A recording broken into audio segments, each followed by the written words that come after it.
The knot in my stomach tightened with every vibration of my phone. It was Olivia, my wife, texting again. "Running late, honey. Big client dinner. Don't wait up." A familiar pang of unease shot through me. These late nights had become increasingly frequent over the past few months. Olivia, a successful real estate agent, always had an excuse: client dinners, networking events, property viewings that ran over. But something felt off. It started subtly. A new perfume she claimed was a gift with purchase. A change in her demeanor, sometimes distant, sometimes overly affectionate. The hushed phone calls taken in another room. I tried to dismiss it as my own insecurity, the byproduct of working long hours at the hospital, missing her, craving connection. But the nagging doubt persisted, a relentless whisper in the back of my mind. Tonight, though, something snapped. I couldn't shake the feeling that I was being played for a fool. I picked up my phone and opened the Find My app. We'd shared our locations for practical reasons, mostly for safety, never suspecting it would become a weapon. The little blue dot indicating Olivia's location wasn't anywhere near downtown, where she claimed to be. It pulsed steadily at the Regency, a luxury hotel notorious for its discretion. My blood ran cold. The pieces clicked into place. The late nights, the excuses, the perfume, it all pointed to one devastating conclusion. I felt a strange calmness wash over me, a chilling resolve.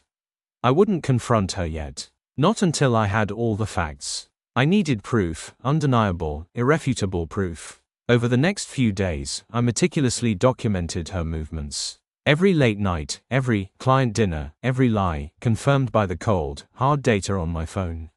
The Regency became a recurring destination, always the same time, always for several hours. My heart shattered into a million pieces with each confirmation, but the icy resolve hardened.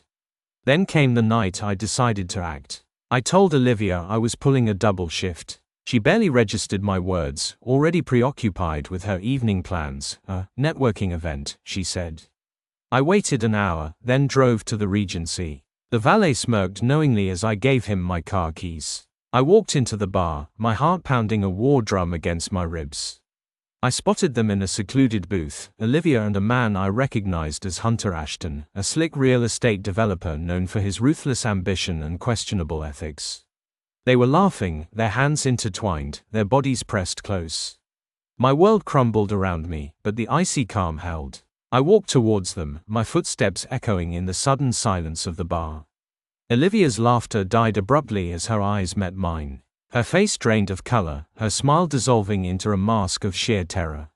Hunter Ashton, oblivious to the storm brewing, turned to me with a smug grin. Well, he drawled. "Look who decided to join the party." "This isn't a party, Hunter," I said, my voice dangerously low. "It's the end of your charade." Olivia stammered, "David, this isn't what it looks like." "Oh, it's exactly what it looks like, Olivia," I said, holding up my phone.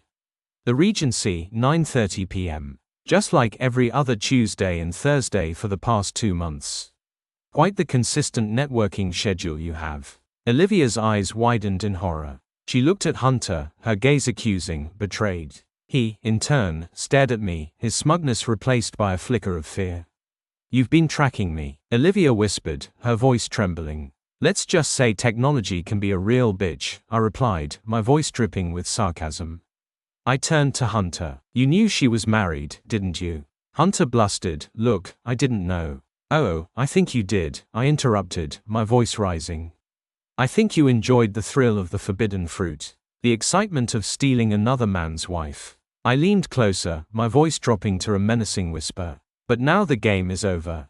I pulled out a small, velvet box from my pocket. Inside, nestled on a bed of satin, lay Olivia's grandmother's ring, the ring I had placed on her finger 5 years ago. I slid it across the table towards her. "I think you'll find this belongs here," I said. Olivia's eyes welled up. She reached for the ring, her hand shaking. "David, please. Don't," I said, cutting her off. "Just don't." I turned and walked away, leaving him amidst the wreckage of their affair, the shocked whispers of the other patrons a dull roar in my ears. The next few weeks were a blur of lawyers, paperwork, and the agonizing process of dividing our lives. Olivia tried to apologize, to explain, but her words felt hollow, meaningless. The trust was broken, shattered beyond repair. Hunter Ashton, facing the wrath of his wife and the scorn of his colleagues, saw his carefully constructed world crumble. His reputation tarnished, his business deals falling apart, he became a pariah in the very circles he once dominated. I, on the other hand, found a strange sense of peace in the aftermath. The pain of betrayal was still raw, but it was a clean pain, an honest pain. I had faced the truth, however brutal, and emerged on the other side, bruised but unbroken. I had lost a wife, but I had regained my self-respect. And in the end, that was all that mattered. The location history, a tool meant for connection, had exposed the deceit, and in doing so, had set me free.